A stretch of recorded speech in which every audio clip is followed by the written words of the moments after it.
Why can some people realize enduring spiritual awakening and live permanently in the present moment, while others are stuck in suffering, swinging between conscious and unconscious states of mind?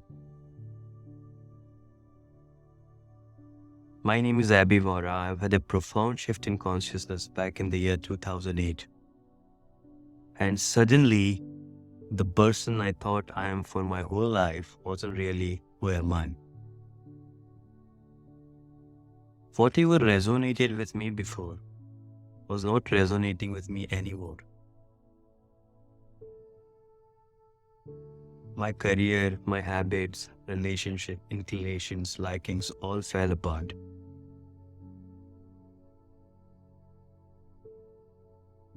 At the same time, still I felt continuous anxiety for being out of place. It felt like the end of my known world. I was suffering through tremendous physical and emotional pain, as if some significant reorientation took place in my life. And I pondered, what do I do with my life? What's my role? What's my relationship with my family, friends, wife, and children? And mostly I was asking to myself, why is awakening not blissful and free from negative states? If you want to read more about how awakening happened to me, you can read About section on my website. Over there you can find more detail about how I awakened. Now for 11 years, from 2008 to 2018, I went to different spiritual ashrams, attended multiple meditation retreats, and researched and read numerous spiritual books to understand and heal this inner turmoil. But one thing I was doing all wrong. What I was seeking outside was always there in me as my inner being. It was just that I did not realize my being in an enduring way, as my mind was too busy seeking outside.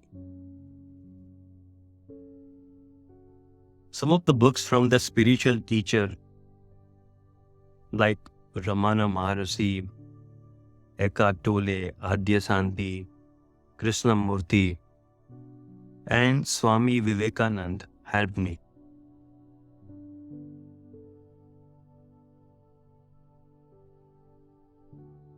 But my mind made me feel like an imposter when I didn't feel the blissful state like those contemporary spiritual teachers. But why I fluctuate between awakened and unconscious states? Why was I oscillating between inner fulfillment and anxiety? I was always pondering that all the time. What I discovered that people realize spiritual awakening in two ways. The one is a rare event when the person is fully enlightened. We can call it enduring awakening or enlightenment. And the other is a gradual and irreversible process that most of us must go through, accompanied by the dark night of the soul. I call it non-enduring awakening. If you are experiencing the dark night of the soul, you will feel a sense of being lost. Your heart will be in anxiety.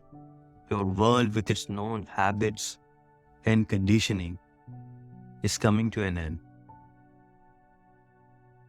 In a non-enduring awakening, as the mind's conditioning is not completely dissolved, it pulls us in an unconscious state frequently, as if your mind is pulling you out. That's why you fluctuate between awakened and egoic states in non-enduring awakening.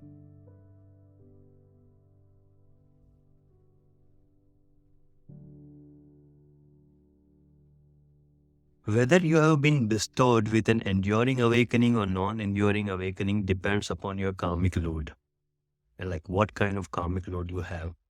People with enduring awakening have a very light karmic load, even though they may have experienced extreme suffering before awakening. One can see that the karmic inheritance, the conditioning that they were dealing with, wasn't too heavy. Only a few people in a given generation may have an enduring awakening. Now, they have no further process to undergo. For example, spiritual teachers like Eckhart Tolle, Ramana Maharshi, or Jiddu Krishnamurti, and many others were graced with enduring awakening. We could call it enlightenment.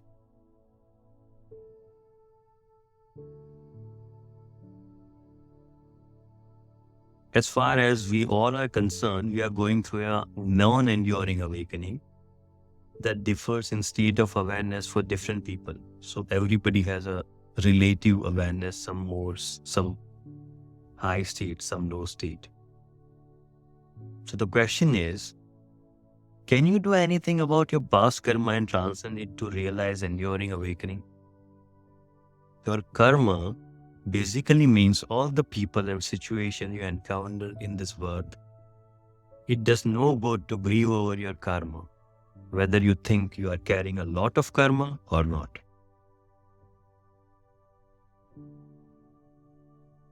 What matters is what your actions are going to be going forward. And actions can be of two types: just to be and to do. Yes, just to be is also the greatest action. Your karma is what it is.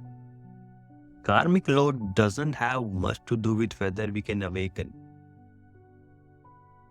but it may have something to do with what happens right after that awakening. The choice is ours. Are we going to act from our being or act from our mind? Are you acting from your mind or are you acting from your being?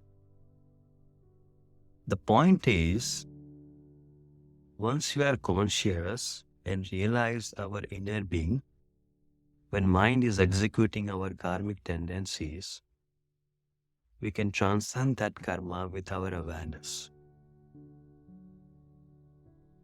Because we are acting from our being. And when we are acting from our being, the whole karmic structure doesn't affect us. Then the karma dissolves. The secret to dissolving our karma and realizing our inner being is to surrender our mind inward with loving devotion. And I will show you that in the course, The Miracle of Surrender.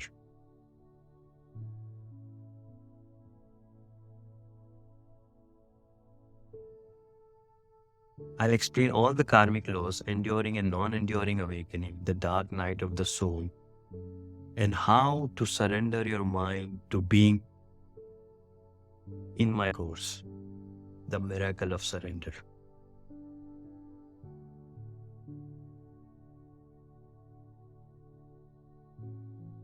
My main intention in creating this course is that you don't have to go through the hardships, struggles, frustration and challenges that I went through, because I never had any guidance or spiritual support after spiritual awakening happened to me.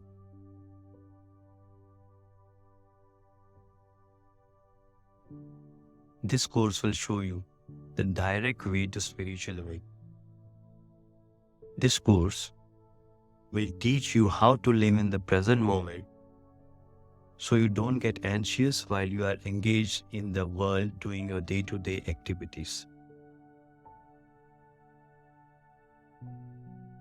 I guess most importantly, it will answer why some people can realize enduring spiritual awakening and live permanently in the present moment, while others are stuck in suffering, swinging between conscious and unconscious states of mind.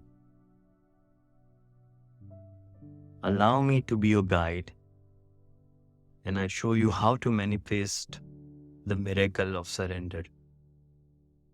You can ask me a question directly about your life inside the course area. Thanks a million. God bless you guys.